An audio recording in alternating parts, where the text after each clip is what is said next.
Now in its 5th year, the most influential people of African descent and its global top 100 was developed in support of a UN General Assembly resolution passed in 2013, declaring the decade for people of African descent, to be observed between 2015 and 2024.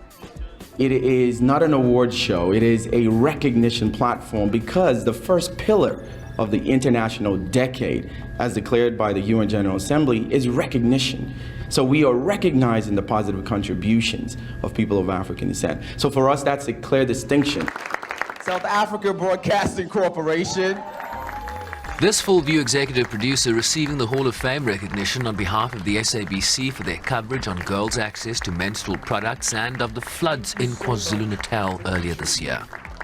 To receive this accolade for the SABC in the Hall of Fame and to sit amongst other leaders in this country, like we heard, the mayor of New York and with Kenya, and last night I met the deputy president of Costa Rica, to exchange those type of relationships and for the South African broadcaster to be here is immense gratitude, and we feel so humbled. Anchor Bongiwe Zwane was named among the top 100 under 40s list for her work in media and culture.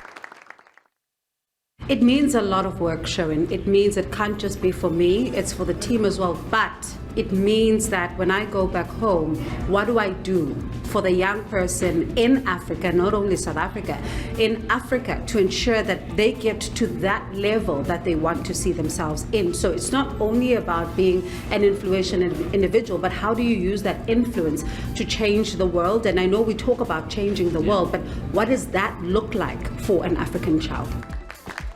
Lifetime Achievements Award went to Costa Rica's Epsie Campbell Barr, the first female black vice president in Latin American history, Dr. Jabril Diallo, the president of the African Renaissance and Diaspora Network, and New York City's second black mayor and incumbent Eric Adams. God has made me a symbol of what we could accomplish. I am so perfectly imperfect. There's nothing unique and special about me. God wanted to show us. I'm going to take someone that's broken in many places, in many ways. Dyslexic, arrested as a child, rejected. Now I'm elected. I'm the mayor of the city of New York. A night of celebration to honor high achievers of African descent making significant impacts in the communities and societies where they live.